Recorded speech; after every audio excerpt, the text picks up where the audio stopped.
Bien, buenas tardes. Hoy día eh, vamos a continuar con la clase de programación orientada a objetos. Vamos a ver de diagrama de clase, que así como cuando aprendieron a programar hicieron diagrama de flujo, en programación orientada a objetos se hace diagramas de clase. Esto es algo más profesional. El diagrama de flujo normalmente es para aprender, pero pocas veces usted lo va a ver en un documento oficial de un software. En cambio, el diagrama de clase sí. Entonces vamos a ver conceptos, relaciones entre clases, relación de herencia simple y múltiple, relación de asociación, relación de agregación, relación de composición, diferencias entre agregación y composición, relación de dependencia, generación de clases, implementación a partir de un diagrama de clase, ¿no? Es decir, a partir de que tienen ustedes un diagrama de clase pueden programar. Hay herramientas de software normalmente propietarios que te permiten crear un diagrama de clase, generar código automático, ¿no? Pero bueno, nosotros vamos a ver como la traducción, como cuando vieron del diagrama de flujo al código, ¿no? Bien, entonces empezaremos. Ingeniería de software, un diagrama de clase. El lenguaje unificado de modelado UML es un tipo de diagrama de estructura estática que describe la estructura de un sistema, mostrando las clases y sus atributos, operaciones o métodos y las relaciones entre objetos. Básicamente, la ciencia de crear software, la ingeniería de software, utiliza un lenguaje de modelado, que no es un lenguaje escrito como un lenguaje de programación, sino es un lenguaje gráfico, así como este. Aquí se ven diferentes clases, ¿ya? Aquí se ven diferentes clases. Ahora, clase persona, clase universidad, etc. Aquí hay las relaciones de, por ejemplo, una universidad puede tener muchos estudiantes. Un estudiante puede estar en una universidad. Un trabajador puede estar en muchas universidades y una universidad puede tener un solo trabajador, ¿no? No al revés, más bien, ¿ya? Una universidad puede tener muchos trabajadores y un trabajador puede trabajar en una sola universidad. Entonces, bien, tenemos aquí las relaciones, que pues lo vamos a ver esa cardinalidad, ese orden. Tenemos aquí sus atributos, por ejemplo, una persona tiene nombre, una identidad. Sus métodos, por ejemplo, este PDI, personal de investigación, investiga y enseña, ¿no? Y un personal administrativo, lo que hace es administrar. Un estudiante de grado lo que hace es colaborar y un estudiante de doctorado hace una realización de una tesis. Eso de abajo, del tercer cuadradito, viene a ser los métodos. Entonces tenemos la clase, los atributos y los métodos. Hay relaciones, por ejemplo, esto se llama herencia. Por ejemplo, un trabajador, una fecha de inicio, pero aparte tiene nombre y carnet de identidad que ya hereda de la persona. Un estudiante tiene nombre y carnet de identidad distinto a una persona normal, la sobrescribe. Después tenemos aquí composiciones. Ya, hay una composición que son así como un cuadradito, como un rombo transparente, que significa que la entidad derivada puede existir sin la entidad madre, pero cuando el rombo está oscuro, significa que la entidad derivada no puede existir sin la entidad madre. Y acá tenemos unas cardinalidades, es decir, te dice cuántos de cuántos se tiene que crear en una clase. UML proporciona los mecanismos para representar los miembros de la clase como atributos y métodos, así como también puede dar alguna información adicional sobre esos atributos y métodos, ¿no? A través del lenguaje de modelado unificado, que es un lenguaje estándar en lo que viene a ser ingeniería de software para representar clases. Aquí tenemos algunas notaciones que hemos visto, si es que es público, si es que es privado, si es que es protegido, si es que es derivado, o si es que llama a un paquete externo, ¿no? Para especificar la visibilidad de un miembro de la clase, es decir, cualquier atributo o método, se coloca uno de los siguientes signos delante del miembro, ¿no? Para ver si es público, privado o protegido. Público es que cualquier otra clase que se cree un objeto de mi clase pueda acceder a eso que es público, ya sea método o atributo. Privado significa que solamente dentro de mi clase yo puedo acceder. Y protegido es algo como privado, pero no se puede hacer alguna sintaxis para poderlo utilizar. Un diagrama de clases puede tener como un ejemplo una clase que sería un objeto o una persona misma en la cual se especifica cada acción y especificación. Las acciones vienen a ser los métodos, las especificaciones los atributos. Las propiedades de objetos que tienen propiedades y operaciones que contienen un contexto y un dominio, los primeros dos ejemplos son clase de datos y el tercero la clase lógica del negocio. Dependiendo de quién diseña el sistema, se pueden unir los datos con las operaciones. El diagrama de clase incluye mucha más información como la relación entre objeto y otro, la herencia de propiedades de otro objeto, conjunto de operaciones, propiedades que son implementadas para una interfaz gráfica. Representa las clases del sistema con sus relaciones estructurales y herencia. El diagrama de clases es la base para elaborar una arquitectura de estos avanzados, modelo vista controlador o modelo vista prototipo.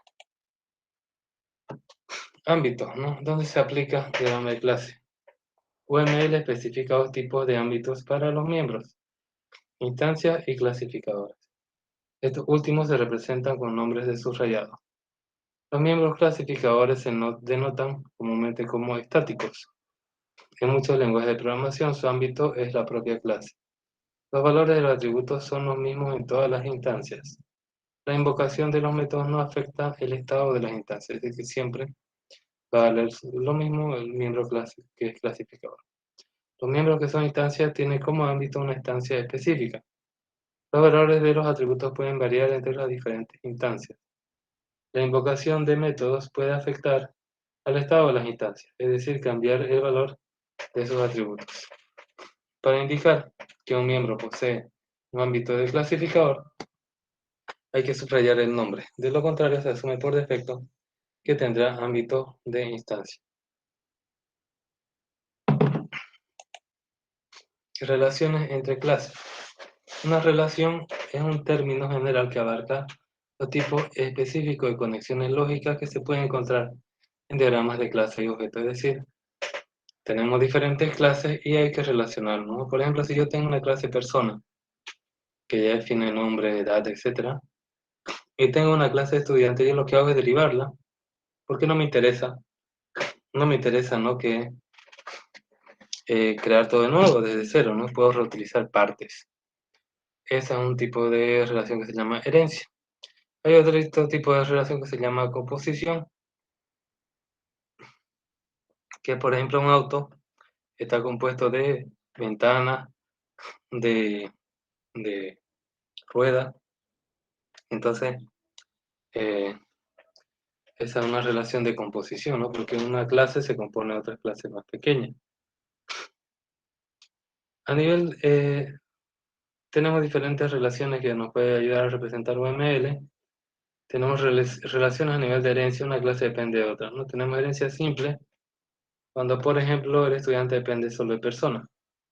Pero también tenemos herencia múltiple, cuando por ejemplo una clase deriva de más de una clase. Normalmente no se utiliza, pero por ejemplo, si queremos encargado de obra, entonces puede derivar de la clase persona y puede derivar de la clase construcción u obra, ¿no? Y entonces en base a esas dos clases se le asigna como encargado de obra.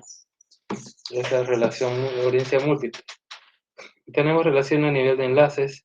Una clase interactúa con otra a través de una asociación, cuando simplemente dos clases se comunican. Agregación, cuando una clase está compuesta de otros elementos. Y composición, cuando una clase está compuesta de otros elementos, pero los otros elementos no pueden existir sin la clase más grande. Acá tenemos una relación de herencia simple y múltiple, ¿no? En el ejemplo de ahí abajo, ese diagrama de clase, fíjense que es un triángulo que apunta para arriba, el símbolo de la herencia. Y acá tenemos que el electrodoméstico es la clase padre o superclase, Y las subclases o clases hijas son radio, televisor y lavadora.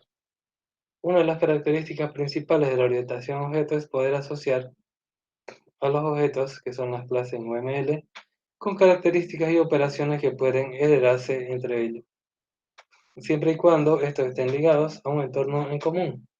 Por ejemplo, no es fácil determinar que un radio, televisión y lavadora tienen atributos y operaciones en común, como cuáles: poseer un interruptor, un cable de energía eléctrica, operaciones de encendido y apagado, que los identifican como parte de la superclase de electrodomésticos.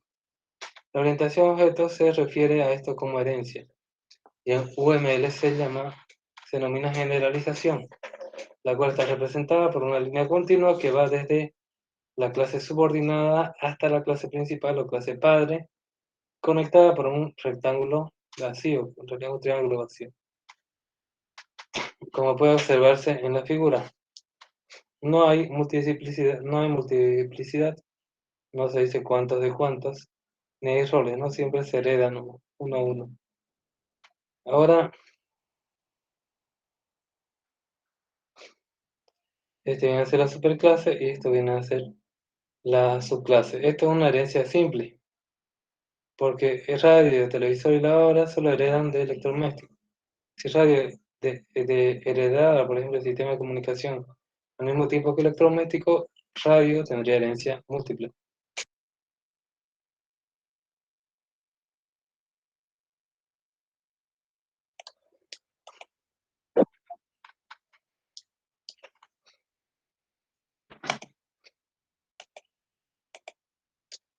La herencia es un mecanismo de la programación orientada a objetos que sirve para crear nuevas clases a partir de clases preexistentes. Se toman o heredan atributos y métodos de las clases viejas y se modifican para poder modelar una nueva situación. La clase desde la que se hereda se llama clase base y la que se construye a partir de ella es una clase derivada. Si nuestra clase base es una clase punto, estudiada en unidades anteriores, puedo crear una nueva clase de la siguiente forma. Aquí tenemos, ¿no?, la clase punto 3D. ¿De qué deriva? De la clase punto. Entonces acá su constructor de la clase punto tiene el x, y y z como parámetros que están con un valor por defecto, 0. ¿Y qué es lo que hace? Del padre, por eso tiene super acá, super es el padre, punto ini, es decir, su constructor, se le pasa x y y. Su padre es un punto, o sea que es 2D. Y el punto 3D pues tiene tres interfaces, ¿no? En cambio, la z interna que tiene se le asigna este parámetro z aquí. Aquí tenemos una propiedad que z devuelve el valor de z. Este de acá viene a ser una propiedad porque en realidad es un método que lo que hace es acceder a un atributo. Y si tiene así el guión bajo significa que es protegido, no es privado. Z aparte tiene su setter, ¿no?, su ponedor. Es decir, recibe un valor y al self.z guión bajo se le asigna este z parámetro. Luego tenemos un método que convierte string, que lo que hace es lo que ya hacía el padre, .str, que ya lo tenía, le añado 2 puntos y el valor de z.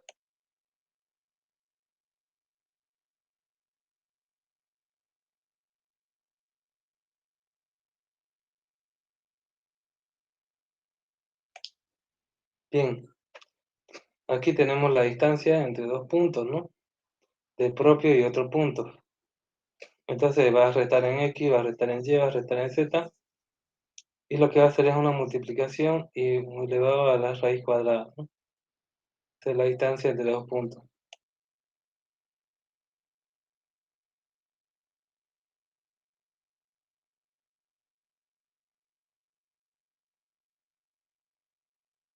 Aquí a la derecha se ve cómo se está creando. Ya, entonces tenemos la clase punto que tiene un punto x y y. Si queremos ver todos los elementos que tiene, ¿no?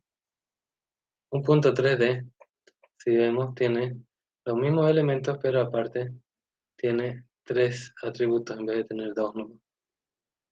Y de ahí tiene lo demás, ¿no? No se ha creado ninguna. Esta distancia, fíjense que seguramente acá estaba creada con otro código y acá lo han modificado ese código, ¿no? Para hallar la nueva distancia. Bien. La función super me proporciona una referencia a mi clase padre, a mi clase base. Y podemos observar también que hemos reescrito el método de distancia y str, ¿no? Entonces tenemos acá una distancia de punto 5,6 y te da tu resultado 5,65 tal. Y tenemos un 3D, punto 3D, punto de distancia del punto 3D que es 234, entonces me da otro valor.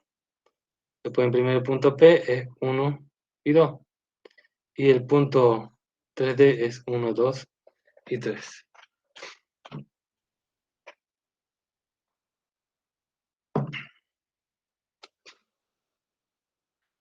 Acá por ejemplo sale 5 por 1, 5.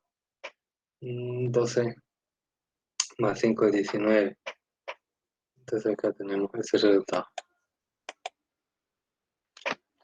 Bien, la herencia es una de las premisas y técnicas de la programación orientada a objetos, la cual permite a los programadores crear una clase general primero y luego más tarde crear clases más especializadas, que reutilicen el código de la clase general. La herencia también le permite escribir un código más limpio y legible. La clase base, o también definida como clase abstracta, le permite definir la clase que puede heredarse en otras clases los atributos y comportamientos definidos en esta, ¿no? En la clase base. Se puede heredar en los otros. Y tenemos una persona que tiene una cédula, tiene un nombre, puede hablar, tiene apellido y tiene sexo también, ¿no? Entonces esa persona puede ser un estudiante, o puede ser un profesor, o puede ser, no sé, otra persona, ¿no? Entonces tenemos aquí el uso del diagrama anterior, es decir, de la persona para ilustrar el concepto de herencia. Vea cómo el caso de dos clases que tienen algo en común, ambas son personas, con atributos, datos personales y comportamiento típico, como hablar, comer, caminar. Entonces para eso se crea una clase base llamada persona. A continuación tenemos acá la clase persona. Este de acá, object, se puede poner o no poner, ya, porque todas las clases van a derivar de object, sí o sí. Entonces tenemos acá el constructor que tiene célula, nombre, apellido, sexo, y lo que hace es, estos parámetros se lo pone a sí mismo. Después tenemos str que va a devolver en formato string los datos de la cédula, del documento, del nombre, del apellido y del el género, ¿no? Que es una función que lo que hace es devolver el género, si es que es masculino o si es femenino o desconocido. Hablar y lo que hace es muestra un mensaje que se le pasa como parámetro.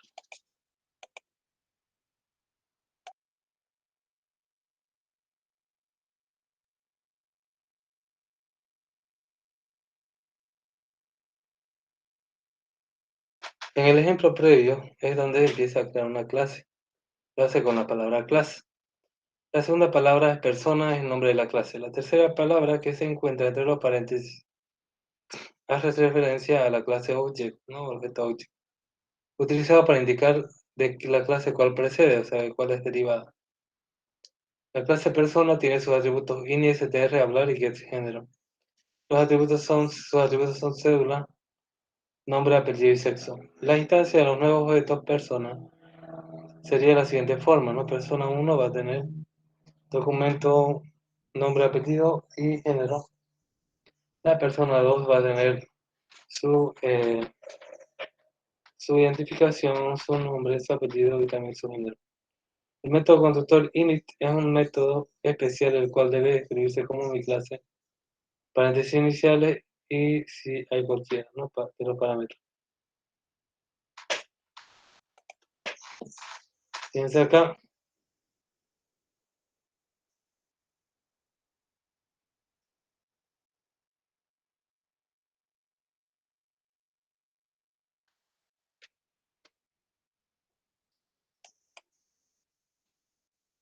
Usted puede llamar a estos métodos y atributos con la siguiente notación: clase de instancia, punto método, clase de instancia, punto atributo, depende del que quiera, y de libre, ¿no? No esté restringido.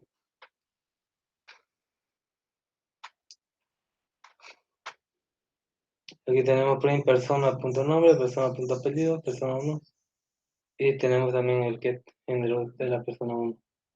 El método str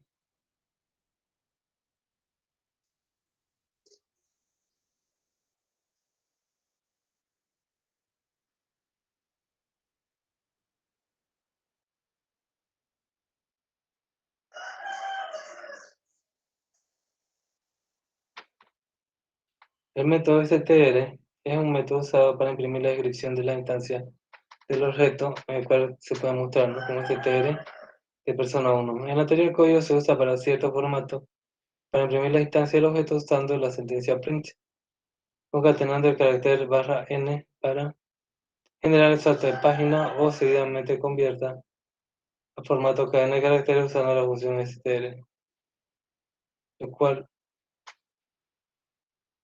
hay la instancia del objeto llamada persona 2.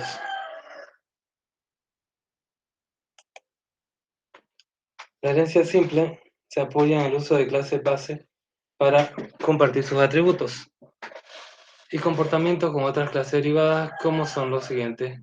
Tenemos acá una persona que deriva, que hace derivar. Las clases derivadas son supervisor y obrero.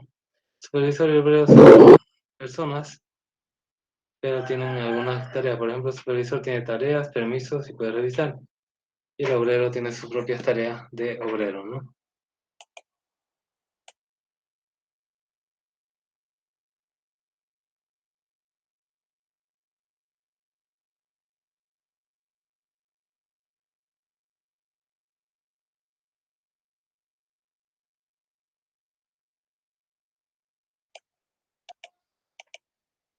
Y aquí tenemos una relación, la de herencia, ¿no? Supervisor deriva de la clase persona y tiene un constructor que tiene cédula, nombre, apellido, rol. Entonces invoca a la clase persona para cédula, nombre y apellido y sexo. Pero para rol tiene estos de acá, ¿no? Y para tareas también es propio de la clase supervisor. Tenemos el str que devuelve la cadena de representativa del supervisor. Y tenemos consulta de tareas que muestra las tareas del supervisor, ¿no? Como es lista hay que hacerle un join para que suba la cadena.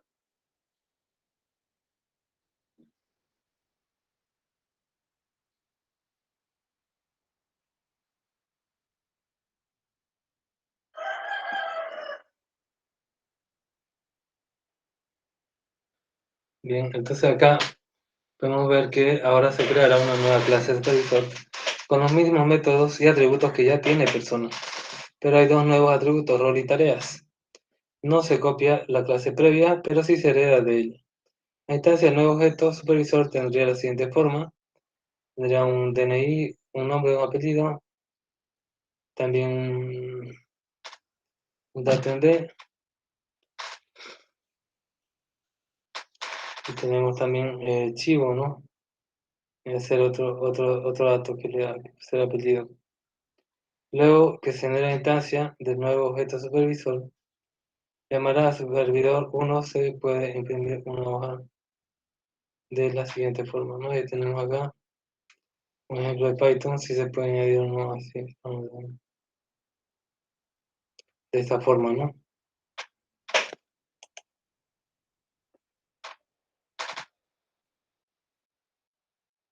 Como instancia del objeto supervisor 1 hereda los atributos y métodos de la clase persona, usted puede reusarlo y llamarlo de la siguiente forma.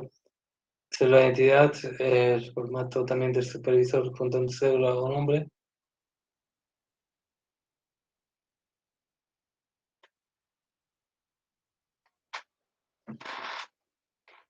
Aquí tenemos que el supervisor una área de atributos y métodos de la clase persona se puede reutilizar de diferentes formas, como por ejemplo obteniendo, ¿no?, un paseo cuando se le pasa los datos del supervisor, punto cédula, punto nombre, punto apellido. Tenemos también el género, ¿no? Para obtener también tenemos el nombre y el apellido. Y podemos tener también un método que se llama hablar, que es un mensaje y le ponen mayúsculas, ¿no? Todo que se llama upper, el método. Si desea usar los atributos y métodos heredados de la clase supervisor, se puede imprimir de la siguiente forma que está ahí, ¿no?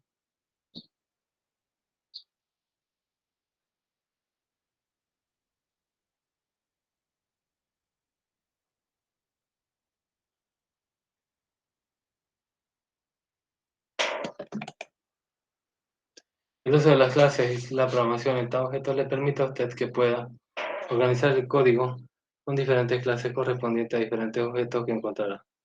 La clase persona, carro, departamento, etc. Depende de cómo usted lo utilice para poder interactuar este código. Con sus propios métodos y atributos, luego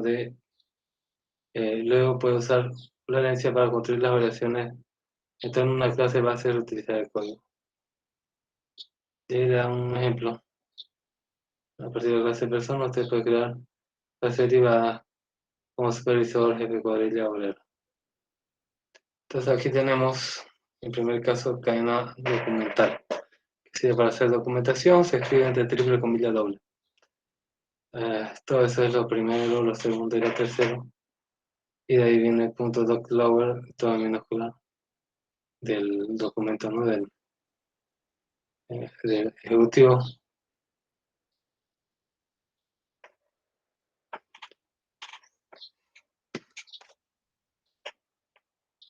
Entonces, bueno, nos permite, ¿no?, hacer más organizado nuestro código y las clases derivadas van a tener atributos y métodos.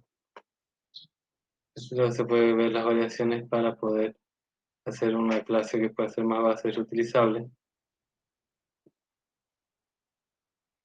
Ya tenemos que supervisor puede crear clase derivada como son supervisor, persona, perdón, jefe, cuadrilla y obrero, porque todos esos son personas.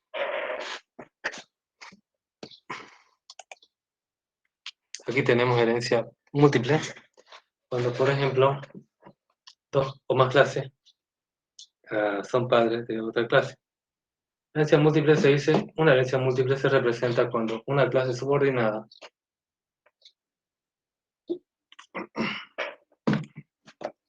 proviene de muchas clases padres.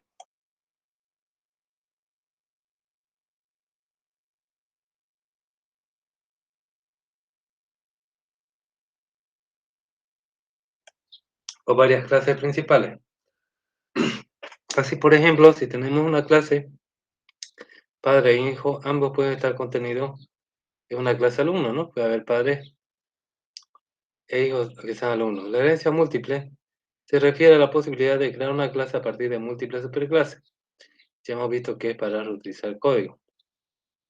Es importante nombrar adecuadamente los atributos y los métodos en cada clase para no crear conflictos.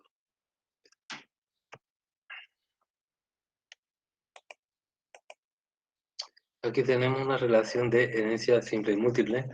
Tenemos una clase de teléfono, una clase de cámara, una clase de reproductor que tiene su propio método.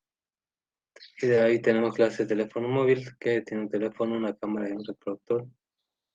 Entonces llama a los padres, a los constructores de los padres de cada uno de esos atributos, ¿no? Y acá sí vemos los atributos del método móvil. Tiene como fotografiar, tiene como colgar, todo eso tenemos, ¿no? Para clase móvil. También cuando hablamos de herencia simple y múltiple podemos hablar de las funciones isUbclass y isInstance, ¿no? La función isUbclass que recibe una subclase y una clase superior se utiliza para comprobar si una clase o subclase es hija de la otra superior, que es clase sub, devolviendo true o false en el caso de que sea, ¿no? Entonces tenemos este método, esta función isUbclass de móvil si es derivado de teléfono va a dar true. La operación booleana isInstance objeto de clase se utiliza para comprobar si un objeto pertenece a una clase o clase superior, ¿no? Acá tenemos isUbclass y isInstance. Cada uno pone y le sale true porque uno está esperando, ¿no? Está ahí. Tenemos también otro tipo de truco de programación que se llama delegación. Llamamos delegación a la situación en la que una clase contiene como atributos una más instancia de otra clase a la que le dará parte de su función. A partir de que la clase es punto, podemos crear una clase círculo. De esta forma, ¿no? ¿Qué tiene? Tiene centro y radio. Y acá tenemos abajo los mensajes que serán. A la gente que utiliza este método círculo que deriva de otra clase. Y tenemos, ¿no?, un objeto que centro es un punto en realidad. Se muestra el C1, que supuestamente es una variable de la clase padre, ¿no? Aquí tenemos un objeto círculo que dibuja, ¿no?, con un punto y también tiene un radio y lo imprime. Relación de herencia simple y múltiple. A diferencia del lenguaje como Java y C#, el lenguaje Python permite la herencia múltiple. Es decir, se puede heredar de muchas clases. La herencia múltiple es la capacidad de una subclase de heredar todos los múltiples superclases. Esto conlleva un problema en que si varias cadenas totales de que si varias cadenas, ¿no?, se puede decir que liquidan instancias, entonces se va a desaparecer esas clases, esos objetos, pero los otros todavía tienen, ¿no? Los que son derivados igual van a derivar. Entonces, esto conlleva un problema de que si varias superclases tienen los mismos atributos o métodos, la clase solo puede heredar de una de ellas, ¿no? En el caso de Python, dará prioridad a la clase más a la izquierda en el momento de la declaración de la subclase, ¿no?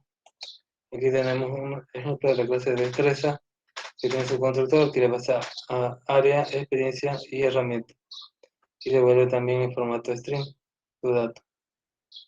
Ahora tenemos f de cuadrilla, que está siendo derivada por herencia múltiple de supervisor y destreza, ¿no? Entonces tiene su constructor, tiene también su conversión a string que llama al padre para poder utilizar, ¿no?, ciertos atributos o métodos que hay del padre. Bien, otro tipo de relación.